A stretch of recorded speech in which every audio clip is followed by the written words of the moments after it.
Are you a final year GP registrar who are about to CCT soon, or you're a newly qualified GP? Then this is a video you don't want to miss. In this video, I'm going to share with you some common pitfalls that newly qualified GP make and how to avoid them. If you're new to this channel, hi, my name is Dr. Erwin Kwun. I help doctors lead a happier and more fulfilling life. If you don't want to miss any future videos on this channel, make sure you subscribe to this channel and turn on notification so that you're notified first each time I publish a new video. Let me tell you a story.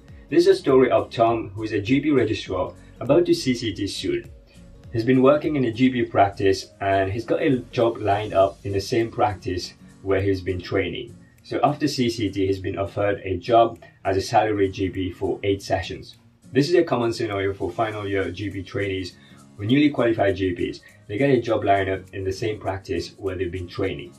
As a final year GP registrar who is about to CCT soon, Tom does not know much about post-CCT.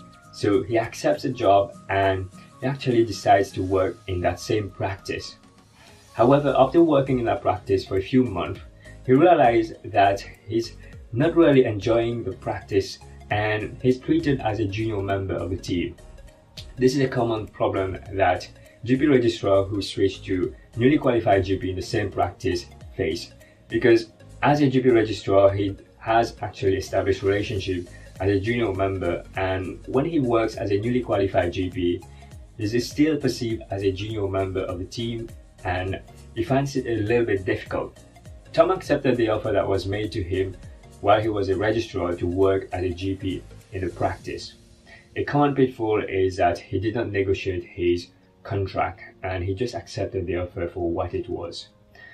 Once he started working as a GP in that practice, he found that it's becoming more hectic and he's struggling, and there are things that he wants to pursue and he's finding it difficult to get support from the practice. A few months down the line, Tom realized that he's been working long hours and he's not been able to pursue his clinical interest in the practice, and he's not enjoying the job as much as he used to as a GP registrar because he's finding himself stagnant. He also realized that his earning per session is in the lower end of what is available, and if he had negotiated his contract, he could have settled for a better deal. These are common pitfalls that newly qualified GPs make, especially after coming out of training. So how can a newly qualified GP avoid these pitfalls? The first thing is to do your research. It's so important to research before accepting a job, and there are things that you need to do, such as looking at the BMA contract, look at the terms and conditions of what a favorable contract is for both the GP practice and the doctor, so that you know whether you're getting a favorable contract or you're settling for less. The other thing is to talk with other colleagues who has been qualified a few years down the line, because they have probably gone through the same process and they know what are the pitfalls to avoid. We've already touched on some of the pitfalls, such as accepting an offer without negotiating, not being able to pursue your clinical interest in the practice, and not having a very firm work schedule so that you know what you're doing each day, and the working hours as well. Now let me tell you a story about Harry.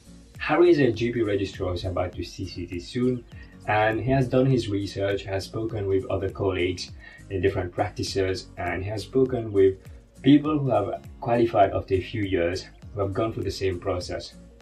He's less naive than Tom and he wants to commit himself in a salaried post where he's fitting in the practice, and he wants to work himself towards a partnership in the future. He has also been offered a job in the training practice. He has looked at the offer and what he's decided is that he's going to take his time. He's going to Locum for a few months just to test the waters, get a chance to see what is available in different practices and other ways of working.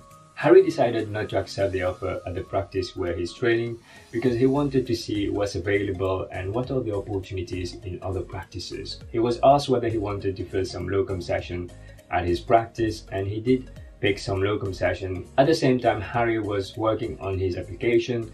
He was rewriting his CV and getting in touch with other practitioners in the area and see whether there were any locum sessions that he could pick up in other practices. While Harry was working in different practices as a locum, he was learning about different systems and processes. He was learning about what other practices were doing. A couple of the other practices have offered him the chance to apply for a salaried GP post. As a locum GP, Harry actually got to see what is available, and he was in a better position to negotiate his contract because there's not the same dynamic in his practice where he was training, so he could actually negotiate what he wanted. And he also had an interest in dermatology. He also talked about that with the other practices and see whether there were opportunities to develop that interest. Another common pitfall is to jump in a salaried GP post blindly without knowing what the practice is about, how the partners work, and how is the team working together. And this is something that GP registrars can make if they feel pressured to actually have stability and have a regular income. So that's why it's important when you're going through your application and think about whether this is a practice that's going to fit you and whether they'll allow you to do some locum session in the first couple of weeks just to test the water, because it's very important to know the people you're going to work with and whether you're going to fit in a practice or not before actually committing to a practice and working as a salaried GP. Of course, if things don't work out, you can always send your notice and resign, but then you might actually have to wait a few months before you can actually resign. So it's important to actually select a practice that's going to fit you and where both parties are going to have a mutually beneficial relationship together. One of the things that doctors don't like to talk about is remuneration, how much money they're going to make. So first thing is you need to know what salary you're prepared to accept and what salary that is going to work for you to meet your financial needs. Because if you don't know the number and you just accept any offer that's made to you, then you won't be happy about it in the long term. So make sure that you have that number in your head, and when you're going to negotiate your contract, then you know what you're going to settle for. Remember that if you don't negotiate for your contract, you're going to probably settle for less than what you can get, because the practice that's offering the job will try to optimize for what they can offer, and if they can offer less than what they would have to, that's what they would do. So that's why you need to ask for what you deserve and know your worth. The other thing to discuss about is to discuss about whether you're going to have an annual uplift, because unlike as a GP trainee where you had annual uplift every year, as a GP, salary GP, you don't have the same contract. There's no automatic uplift. So this is something that you need to discuss and agree beforehand. Money is definitely important, and knowing what's the earning per session and agreeing on an earnings per session that's going to work for both parties is important. But the other thing that's really important as well, because some practices may offer you 11,000 per session, and there might be a reason why they're offering a higher earning than other practices. It could be because they're having a struggle in the practice and the work demand is much higher. So you could be earning 11,000 per session, but then finding yourself going home late every day because there's so much work that you need to do and you feel that you're shackled. Is that something that you're prepared to do? So don't just think about the money, think about how the practice is run, whether it's managed well, and whether you're going to be comfortable and living on time in the practice, and whether you'll be also enjoying and developing your career. These are other things that's very important. Other things to consider are the relationship that the salaried have with the partners and other team members. Think about the culture and the practice.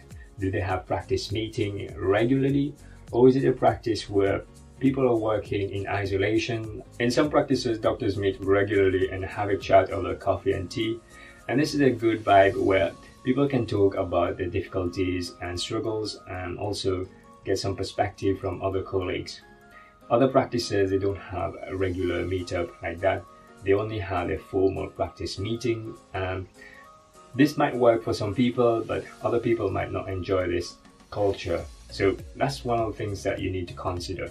If you aspire to become a partner, it's important to talk about that before signing the offer so that you know whether there's room for you to become a partner in the practice, or if it's going to be difficult because they're already having other people who are aspiring partners or in front of you. let's come back to Tom, who accepted the first offer that the practice where he was training offered to him.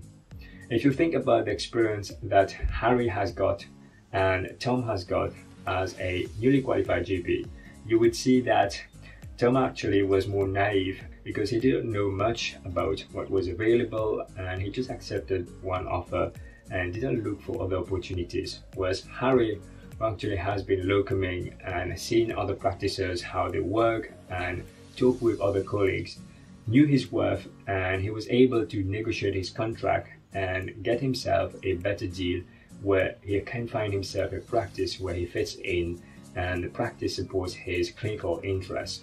As a newly qualified GP, make sure that you do your research. Don't accept the first offer that comes your way. Make sure that you negotiate your contract and know what you're willing to settle for. And if you're not happy with a deal, then you can walk away because there are other things that will come your way. So don't be desperate and just accept an offer, because down the line you might find yourself that you're not enjoying it and you're going to resent it for accepting it in the first place. So know your worth and do your own research and talk with other colleagues. If you have any questions or any comments about job application after CCT, negotiating your contract, or any other comments that you may have or any questions, then please write it down in the comment section. I look forward to reading your comments. Take care everybody. Bye bye.